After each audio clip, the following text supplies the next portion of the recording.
Welcome to the Movers and Shakers podcast, where real students are doing real deals in the world of multifamily real estate. I'm Vince Gethings, the owner of the Wheelbarrow Profits Academy. Listen in as we dive into the journeys of driven individuals who are turning their dreams into reality. These people are just like you, taking action and making things happen. If you enjoy the show, please like, subscribe, and if you're ready to take action, check us out at wheelbarrowprofits.com to learn more about our incredible community. Let's get started. This is Movers and Shakers, where we interview the upcoming generation of make it happen multifamily investors to share their story.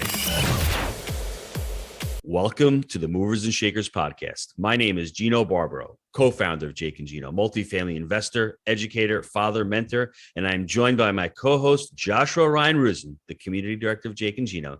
Josh, how are you doing today in the office with all that energy going on, bro? Gino, I'm doing well, man. And something just hit me, something pretty profound. And as we were speaking to today's guest, what I realized is through the community and the academy, I actually have friends in every state. And the cool thing is I'm from Michigan. So as I go home for Christmas this year, we're talking about getting a meetup together of everyone. And my favorite thing about it is these are all people that have long-term goals that are making it happen, and really people I'm proud to call my friends. So it was just a profound thought that hit me that made me really happy this morning. Gino, what's going on in your world, bro? My profound thought is that Jake and Gino credit card is going to get chopped up over there. So you can go out and you can have your own meetup and you can have your little macchiato that you're drinking over there. It can be on the J. Rusin, the Jaybird credit card. So, and I agree with you, Josh. What I think embodies the Jake and Gino community more than anything else. Hey, listen, you could go out and watch YouTube videos. You can watch videos on anything. The education is out there. The difference is we teach students how to implement that education. And how do you implement it is there's a couple of reasons. You hold yourself accountable. You find other partners in the community. You find other team members. You find friends in the community. And multifamily is a team sport. And that's what ends up happening, starting from 0 units a few years ago to over 23,500 units that the students have closed. That doesn't happen just by chance. There's a lot of hard work going through from, Josh, going through Dylan, we have Mackenzie, we have John Griffin, we have Jake, we have my brother Mark. It takes a team to build a business, and it takes a team to build a multifamily business. So I'm really proud to be part of that. And all the community members, I can say they've been all amazing. They've transformed my life. And I think we're out there trying to transform people's lives as well. Making it happen. All right, let's get to today's guest. We have Mr. Ken Baker. So a little bit about Ken. He's managing partner of Bridgeland Investment Group, which is an investment group based out of Michigan that focuses on properties that are between 200 units in B-class markets. Their tagline is turning complexes into communities, with the focus being on owning the customer experience and providing a better quality of management to their residents while improving resident retention. Prior to real estate investing, Ken was a regional sales manager for a national marble company and owned a travel wear clothing company that focused on sweatsuits and garments that were stylish, comfortable, functional for travel. After a few years in business, he purchased a few single-family homes for tax auction, which he renovated and turned into rentals. He quickly realized that wasn't the way to scale and dug into podcasts and books, where he ultimately found multifamily to be the answer. He sold his single-family properties and put his attention on apartment complexes. Right now, they own 60 units spread across Tennessee and Ohio and are looking to scale up with more deals in the pipeline. Welcome to the show, Mr. Baker. Thank you, guys. I'm blessed to be here. So, all right, Ken, let's bring it way back, man. So you're a regional sales manager. How'd you get into sales? Why sales? Where did real estate come from? Give us the story of you. Yeah. It might be a little bit longer on the real estate, actually. So I got into sales first, just because I knew sales was one of the positions where you unlimited income. So the only other position in the job, as I looked at, is pretty much executive. So at sales, I knew that I had the ability to go out there and kind of bring food to the table. So I really enjoyed that. But real estate actually started very young. I had a grandmother that she actually moved from New York to Michigan. And each time she purchased a few houses in Michigan, and each time she brought me along. So I was a little kid and I seen the transaction, and it kind of seemed simple to me, just because I seen this elderly lady. She'd go in, do the closing, and there she had a house. So in my mind, it wasn't that hard. As I got older, I realized it was a little bit more difficult, but I think I picked up pretty quickly from her. And I realized once I got to be a teenager, young adult, I realized then with leverage, you can buy larger properties. And that's kind of what got me into it. So I got to jump into the catalyzing statement that you had, Josh, mentioned turning complexes into communities. As a sales associate, I would think, and Josh would probably agree with me, that catalyzing statement is you eat what you kill. That's the catalyzing statement, right? You're out there, you're doing your deals, and that catalyzing statement really defines sales. I mean, whatever money you make. And how did you come about the catalyzing statement of that? Because for Jake and Gino, we create multifamily entrepreneurs. Domino's have it there in under 30 minutes. Every great company, every great organization starts with that. And I think at the Jake and Gino community, I really want to focus on that. We're creating entrepreneurs here. We're creating businesses. And right now, if you go to an investor or you go to a partner or to a bank and you give them that catalyzing statement, turning complex into communities, they already know what you do. They already understand what you do. How did you come up with that tagline? Yeah. So I have to give credit some to my partner, Luis. We had both been actually renting. I rented a nice condo in a really good market, and he was renting a nice apartment, but we had totally different experiences. And it was just from there that we said, you know what, it changed our mentality on the investing. At first, we looked at it from a unit count standpoint. Like many people, they set their goal by looking at what their friends are doing and what others are doing and say, hey, I want to have 500 units, or I need to have X amount per month coming in. Me and Luis kind of had a different approach. We said, you know what, he had some bad experiences at his apartment. He had a leak in his roof that damaged some of his property. While me, I had a great landlord, essentially, that he would take care of anything and everything. And it was just like, I was paying higher than market, but I was very happy with that because he took excellent care of me and my wife.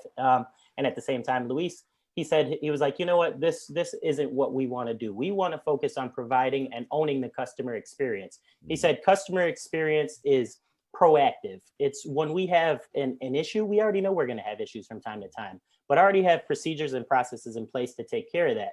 And he said, you know, customer service is reactive. So we always want to be on the forefront, being proactive with customer experience. So one thing that we try to pay attention to is before we lease up a unit, we listen to our potential residents, listen to their hobbies, their likes, and we keep that in mind. So down the road, when we provide, you know, service or even gifts and things like that, we remember, hey, this guy likes this special team. We're going to give him some kind of gift towards that.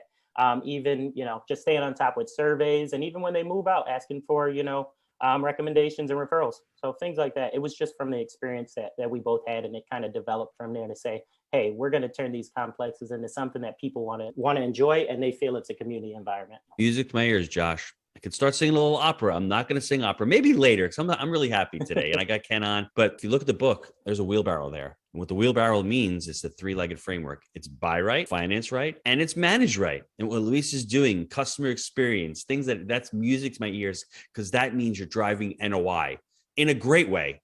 You're creating a great experience for the residents, and you're also creating a great experience for your investors or for yourself, because you're going to be making money. So that is truly the win-win of multifamily. If you're able to actually turn a complex that's run by a mom and pop, or that's run substandard like your partner Luis is, and you can take that and you have that valuation through operation, not just renovation. There's a lot of properties out there that are run operationally inefficiently or operationally bad, well, no other way to say it, and you can turn them around. That is awesome.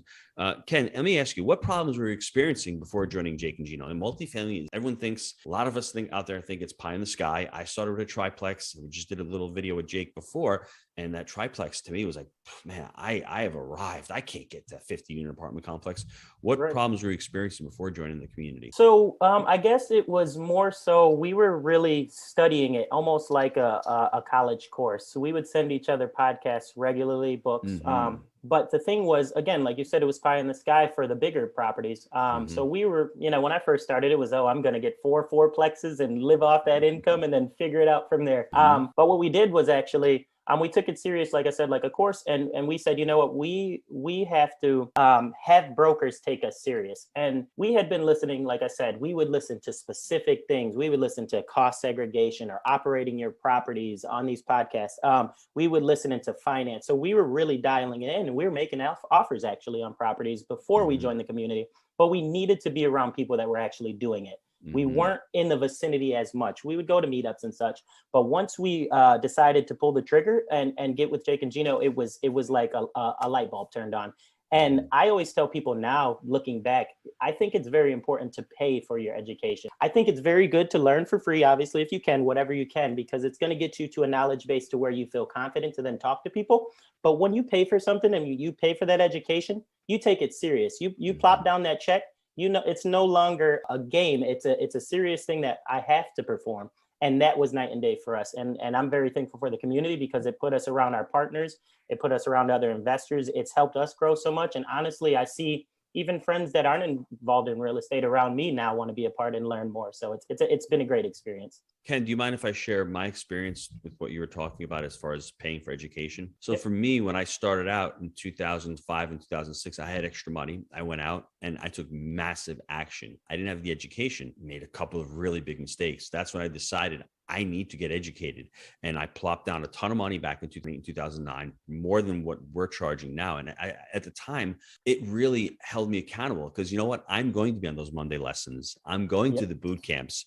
When I go out to property tours, and for me, it just changed. And I've continued that along. Jake and I have spent over $500,000 in the last 3 to 4 years on additional coaching, whether it's scaling up coaching, whether it's traction coaching, whether it's speaker coaching, whether it's just learning how to host an event with 800 people. I've never done that before. I can wing it.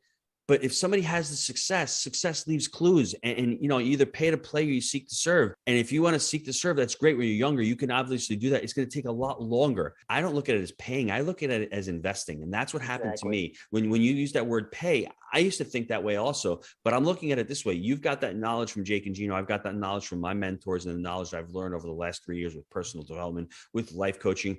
I've invested in that, and I will take that with me for the rest of my life, and I will continue to add building blocks. It doesn't happen all at once, everybody. You need to have that long-term mindset. You start at A, then goes to B, and then goes to you continue to stack up and continue to grow.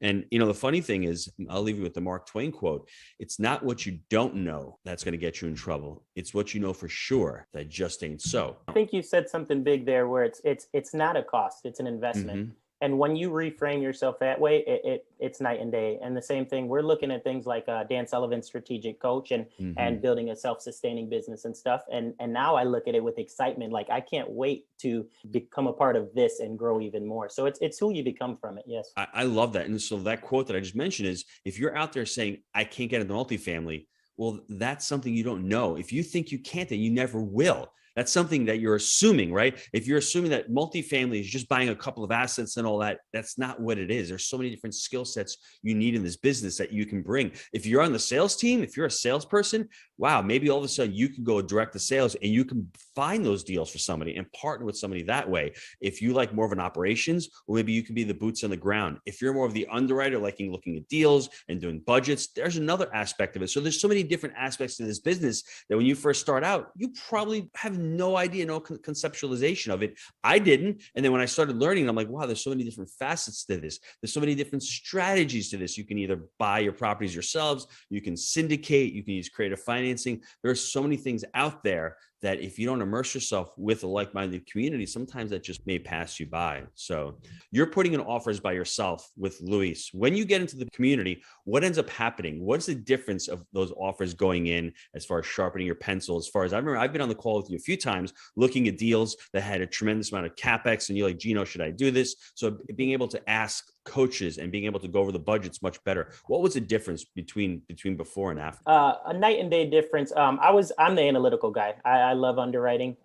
We have actually a process to where Lewis usually does the back of the napkin. He's the one that talks to a lot of the brokers. Once something looks like a go, he says, hey, Ken, here, I got the back of the napkin. I'm gonna send it over to you. You dig in. The difference was being able to dial in expenses and knowing line items, what it should cost and things like that.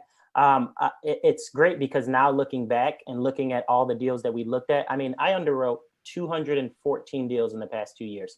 And out of those, we've put 4 under contract and closed on, 2 of them. So if you look at it from that aspect, we really dialed in. It's become to where I can look at a deal pretty quickly and tell you where their expenses are and where the income should be and say if it's a yes or no. So that was the big thing, being able to coaches to look over it and say, this is what you should be looking for. This is what you should be watching for. If this is a, A, B, C class property, you then know where these line items, for example, contractor fees or, contractor costs and things like that, or repair and maintenance, things like that. So that's been huge. So everybody, that's very important what Ken's talking about. He's talking about the buy right criteria. He's dialed in his buy right criteria. Maybe before then, he was looking at too many opportunities, 200 deals to underwrite. It's the race to 80. So every 80 deals on average, you get 1 deal under contract. So you've gotten race to 100. right? But not going out, you're doing back of the napkins and all that kind of stuff. So for every 100 deals you look at, you close one deal. That's actually a pretty good ratio. Yep. When you get better and you get focused on it, you'll even focus that number down even more. When we are in the market cycle, you may have to look at 120 deals. When the market cycle softens up, that may go down to 60 or 70, but continue to refine that buy right criteria is very, very really, it's really one of the cruxes of being an entrepreneur, because you're focusing on exactly what you want. You're not looking at anything else. And whatever you focus on, you're going to land that property or that project or whatever you're looking to do. I knew that the reps were important. I wasn't worried so much about closing the deal as much as I knew that the reps were going to get me familiar with what was the ideal type of deal for us. And I think that's what was great about that. Yeah, I think that's a really key point, right? If you can focus on activity-based goals, it'll get you to the outcome, right? If I want to go get a six-pack, but I say, hey, I can do that in 6 months, and let's say I don't, it's easy to get discouraged. But if I know that if I go to the gym every day, I eat a healthy diet, I get 8 hours of sleep, and I drink a lot of water, I know that that'll lead to my outcome. So for you, putting that back to multifamily, right? Connecting with brokers, underwriting, putting in LOIs, it's not if, it's when you'll create that success. And then here we are today, and that happens. I think that's a really good mindset. And so speaking on that a little bit more, actually, is we had a process because we knew the natural progression of most investors. You typically see, investors will start out as LP investors. Then they may move towards co-GPs, co-sponsors, and bring value to somebody else's deal by raising capital, boots on the ground management. And then you see sponsorship. So that's a pretty natural progression that we were seeing. So we said, we're in the Jake and Gino community.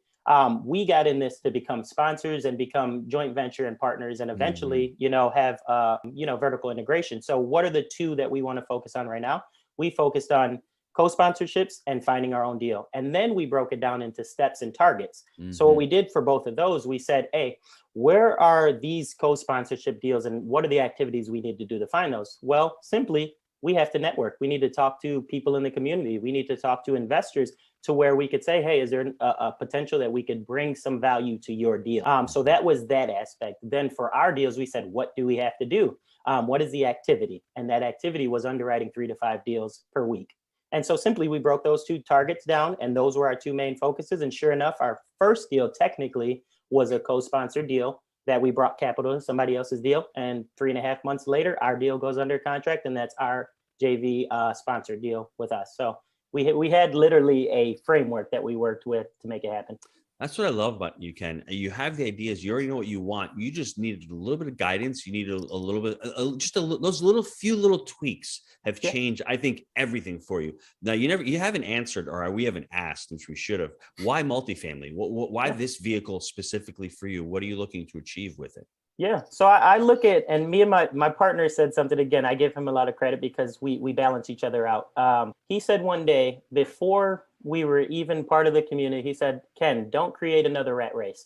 And what he meant by that was this: it's easy to set your goals by what's typically told or what you see around you. I started saying, what is my true potential, my goal? And it's more of a vision for myself and who I want to become. I'd like to become an expert multifamily investor, as well as acquisition entrepreneurs, which is, somebody that purchases businesses.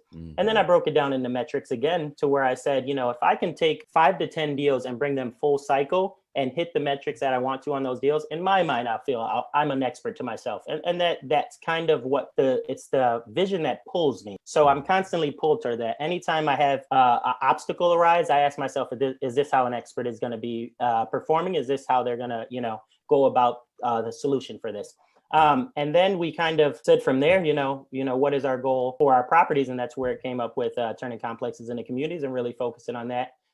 We would like to essentially build a portfolio in this area of Michigan that we would just, like to build upon and have to where we're one of those companies that people talk about and say, hey, that is a very good, those are very good communities to live in. They take care of their, the residents and where, the bell is rang when they hear about us. So. So I love the whole progression from just wanting to buy deals to actually wanting to build a business. Now, we've already spoken highly of education and the community. If I'm a new investor, where do I start? What are the first couple of things that I need to be doing to bring it back to whether you're listening to podcasts, reading books, picking a market? What should they be focusing on? Obviously, they need to join some type of platform education, but what can they be doing right now if they haven't started yet? I think a big thing is just try to find somebody that's already in it, even if you're not in a full community, and reach out, take them out to lunch, talk to them. Obviously, coaching is huge. I think once you're ready for that, take that on, because once you put yourself in the room with people that are doing it, the vision that you had, it exponentially grows. I didn't think before that, like I said before, my thought process was fourplexes and, I'd be done. And now, the first deal was 40 units, the next deal was 20 units, and we look at some deals that are upwards of, 200 plus units now. So I think it's just putting yourself in the room with people, talking to them, and then also really breaking down your goals. Sometimes those big goals are exciting, but sometimes it might be just, hey, let me figure out how I can get this X amount of money to replace my income from my W-2 job. I think those are big things to dial in, and that's pretty helpful in my eyes. So what Ken's trying to say is, don't put a 30-unit deal on the contract and then go looking for the answers. I've had somebody reach out to me this week and they're like, I need help. I've got a 30-unit deal on the contract. And my first thought is, have you selected the right market? Do you have the right exit strategy? Are you overpaying? Do you know the expenses? Have you underwritten the deal? Why are you buying this property? What are the value adds? There's so many questions that are going out there. People are always focusing on, I want deal flow. Well, first of all, the first question should say, is it a deal for you? You have to figure out what you're looking for. A deal that for Josh may be a lot different than a deal that I'm looking for. So that's really, really important. Before we get into the short answer questions, Ken, talk about that first deal. How did you find that first deal? Why did you buy it? What were the value adds on that deal? Yeah, so I'll speak about the 20-unit deal that's ours that Excellent. we had found. And it was a deal that I feel like fell through the cracks. We actually found it on Realtor. And I feel like when you find them on Realtor, it's a lot of times you'll have residential brokers that don't know what to do with it. So the photos weren't that good. The deal didn't look too enticing to most people, I think, because the photos weren't that good and the pricing was close to $2 million for a 20-unit deal. And we had looked at it once. Lewis was like, no, the price is a little high. And I was like, oh yeah, okay. And then we came back and I said, no, we have to look at this. And so when we dug into it, these were all 2 and 3 bedroom townhomes, or 2.5 bathrooms and full basements. So these things were huge, they're in a B market in Sylvania, Ohio, which is a solid market, solid school system. And when we dug in, we realized, it was a mom and pop owner. The owner actually lived in California, and his sister was managing it. They would collect, checks. They would collect rent this month, and then if people were late, they'd collect it a month later or something. So you would have inconsistent incomes. And we seen already the rents were below market. Probably there was a few in there as low, $340 below market. Wow. So what we did, we seen the opportunity. I negotiated before we even got it under contract. So I was able to negotiate about $200,000 off of the purchase price before under contract. Then when we got under contract, we also negotiated another $30,000 repair credit. We picked it up for a good price, and then we went in and we put about $5,500 in a few units and brought those up to market rents. We added, non-refundable move-in fees. We added a RUBS for the utilities.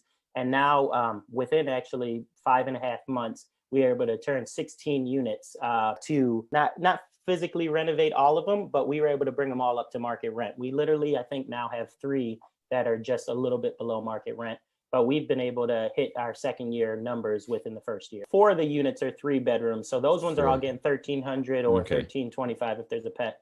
And then the other ones are getting $11 to $11.50 for the 2 bedrooms. Okay. So I think our average are right around $11.15 or $11.20 total, I think. And then you have fees in there. So you're what age is the property? What years? It is a 69 build. But the good thing about it is the thing is solid. It's built like a tank. So it's 12-inch on center studs. It's poured concrete. So the thing is pretty solid. And the other thing that I love about it is I love the unit mix. I love the townhomes. It's really an apartment complex, but it's resident living. It feels like you have your own home. So it's something that will always be in demand there, correct? And it's something that you'll be able to manage. That is a great deal. Incomes went from $17,300 per month to, I believe we're sitting right at $22,400 or $500 a month right now.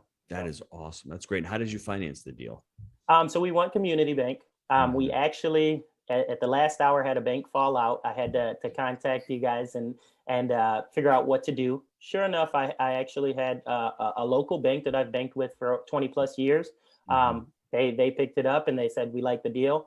We were able to get 7-year financing. It was a 4% interest rate. We've got no prepayment penalty, 1-year IO, and it was a 20-year AM, but it was last minute. So, I mean, it worked out perfectly. It actually hit our projections, and we should be able to either refinance it, pretty soon into agency. Ken's going to come knocking to Jake and Gino for that refi, for that agency debt. That's going to be amazing. You're going to push through 30-year AM. You're going to probably get another 2 or 3 years, possibly on IO. Interest rates probably going to drop sub 4. So you're going to actually probably maybe cash out on this deal. You probably, if you don't, your payment's going to drop precipitously, and you're going to be cash flowing really well in this asset. So congratulations. That's what the power does. It's patience, persistence, willing to walk away.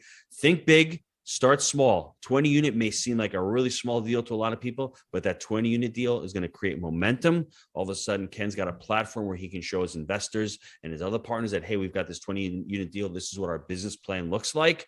We've been able to scout it. We've got an asset. And now the brokers are going to be coming to Ken and saying, hey, he's legitimate. He's going to be able to close. So congrats on that deal. That's excellent. Let's take a quick time out to hear from our sponsors. Gino, I know a lot of our listeners are wanting to take their multifamily investing business to the next level. I know that you've been hard at work helping Jake and Gino students do just that using our framework. Can you explain to the listeners how they can get our help? Guys, we've been hard at work growing our community of like-minded investors, and the results of our members has been nothing short of incredible. We're looking to grow this amazing group. What we're looking for is those who want to follow our proprietary framework that we've created: buy right, manage right, and finance right. Leverage our connections, education, and mentorship as ways to take your business to the next level. So if you're interested in finding out more about how you can become a part of our amazing community, apply to work with us at jakeandgino.com/apply. All right, Ken, I got some short answer questions for you here. So what would you say your favorite book you've ever read is, and why? So to be honest, it isn't a real estate book. It's The Power of Now. It's about presence. It's just, I think it talks about, people create anxiety by looking in the future, or sometimes they have guilt from the past. And the only way to really create the future is to live in the present. And that's probably my number one book of all time. Following that is then, I would say it's the Cash Flow Quadrant, Kiyosaki. So. All right, some Eckhart Tolle and Kiyosaki. I love it. What about best habit for success? I think for me, it's actually just going to bed early. I just like being well rested. And besides that, it's learning. I'm a lifelong learner. I look at my life as I have the ability to create it by learning. And a book gives you the ability to look at somebody else, how they did it, and apply it if you want to. So. All right, I'm curious. What time is early? Like wake up or bedtime. I'm usually in bed by about 8:30. Yeah, I love it. Man. I respect it. Okay, cool. So, all right, I got some huge takeaways from this one. And here is the clear theme. If you can set activity-based goals and put in the grind, it's not if, it's when you'll get results. And then second, you got to crawl before you walk, before you run. And if you look at the progression of Ken and his multifamily journey, as most entrepreneurs, that is very true. And those stood out to me. Gino, what else you got to add to it? So Josh, this has been a fantastic story. I love the journey. Ken was, he was, I would say, subjected into multifamily to investing in real estate at a young age. He saw the power of it. He got into sales because he wants to eat what he kills. He wants to have no ceiling. He wants to be able to make as much money. And then that just translates over into multifamily. And then starting off his multifamily journey with his partner, Luis, they're going out. Massive education. They've taken massive education on themselves. Then the massive action. The only thing that's missing is that implementation. They're putting in deals. They're putting in offers. They joined the Jake and Gino community. And that the story doesn't stop there, Josh, because there's a lot of work involved. I mean, anything that you want in life, there's tons of work. I forgot the number, 215 deals underwritten, 4 under contract, 2 closed. Some people will say, wow, that seems like a lot of work. If you're underwriting 100 deals a year, 50 weeks, that's only 2 deals that you're underwriting per week. How many people would sign up and say, yeah, I want to underwrite 50 deals at the end of the year. I've got 1 deal. I think most of us would do that. It's just a daunting task. And I love the way Ken chunks everything down. He's a sales guy. KPIs, if you can't measure it, then you can't manage it. And he's actually looking at how many deals they have to underwrite. He's looking at all his other key performance indicators to actually perform what he needs to do to close that next deal. So it's been an amazing show. And the last thing I'll leave everybody with, I love his catalyzing statement. I want everyone to think about what you want your catalyzing statement to be, whether it is we create multifamily entrepreneurs or turning complexes into communities. Real simple. He knows what his mission is. He knows that everyone around him knows what his mission is. And that's how you become successful, when you have that catalyzing statement and you can be the leader and you're actually leading everyone towards that mission and that purpose. Boom. Ken, how can the listeners get a hold of you? Yeah, you can reach me at ken@bridgeland.com, or you can give me a direct call. My phone number is 517-366-8264. My man. Well, Mr. Baker, I want to thank you for being an amazing guest on the show and sharing your story. Guys, listen, if you like the show, please leave us a review, and then see you, everybody. Thanks, Ken. Have a good one.